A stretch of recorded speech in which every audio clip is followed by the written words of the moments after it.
కాబోయే పిల్ల కానీ శబాష్ మంచి పని చేసావు. ఇక నువ్వు వెళ్ళు.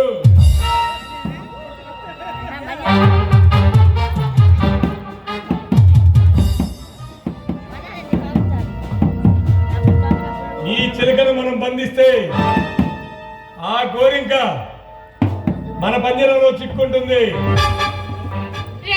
ఎవరా మీరు? నన్ను ఎందుకు బంధించారు? ఆ విషయం మనం తర్వాత మాట్లాడుకుందాం పాపా. ముందు నీ అందంతో పండగ చేసుకోవాలి.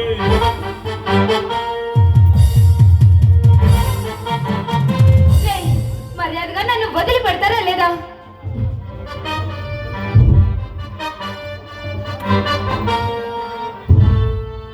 నీలాంటి కన్న పిల్లలు అందాన్ని కసిగా అందుకోవాలని తప్ప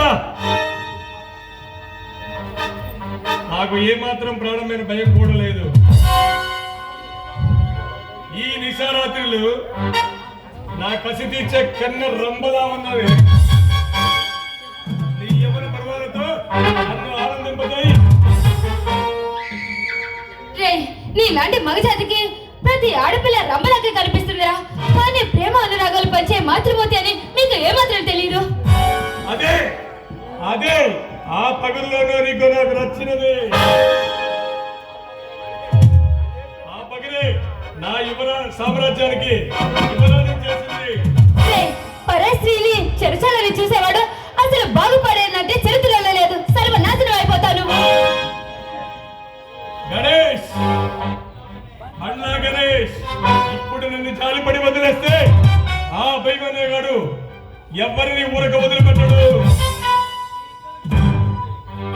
మీ ఇద్దరికి విరోధం ఉంటే మీరు చూసుకోండి. మధ్యలో నన్ను ఎందుకు ఇలా లాగుతున్నారు? ఈ లోకంలో మేము చేస్తున్న పనులు తప్పు అనుకుంటే బ్రతకడం చాలా కష్టం అని తెలియదా?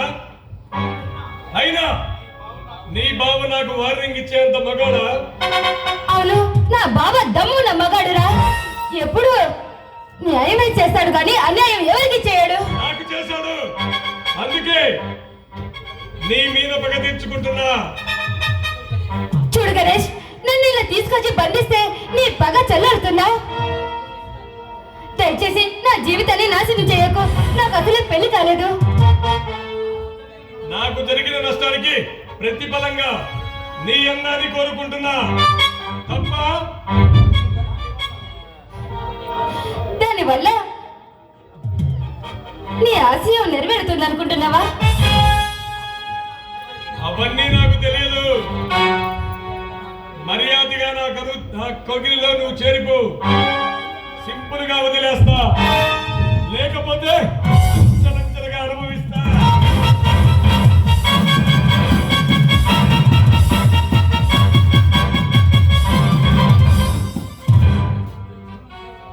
ఇష్టం లేని ఆడదాన్ని అనుభవించటం 10 తలలున్న ఆ రావణాసుడు కూడా చేత కదలేదురా.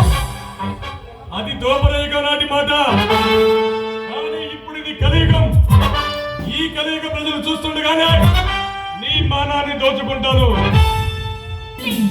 దండం పెడతాను, దయచేసి నన్ను వదిలేసి నా జీవితాన్ని నాశనం చేయొద్దు.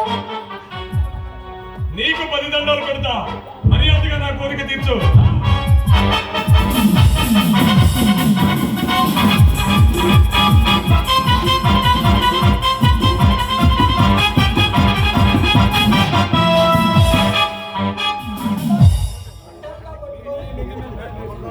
ఎవడ్రా నువ్వు? మధ్యలో పెద్ద హీరోలా వచ్చావు. నా మూడు పాడు చేశావు. అన్నావురా నువ్వే. ఆ హీరో నేనే. ఆ దమ్మున్న మనగాడి నేనే. అయితే ఈ హీరోయిన్ కాపాడడానికి వచ్చావన్నమాట. అన్న మాట ఏందిరా? ఉన్న మాటే చెబుతున్నా. అభిమన్యు, నీ సవాలు ఎవరితోనో తెలుసా?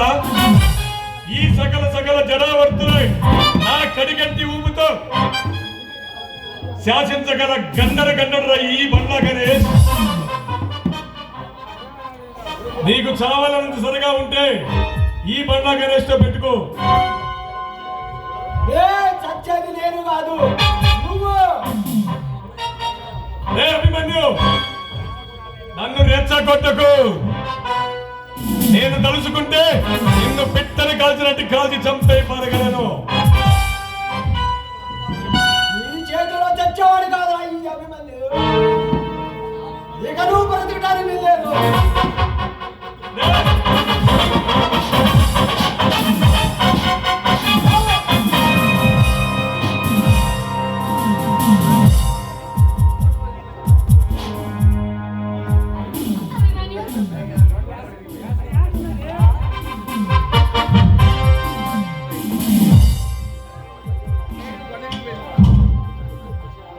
అక్షయ, మన పెళ్లికి ఏర్పాటు చేశాను.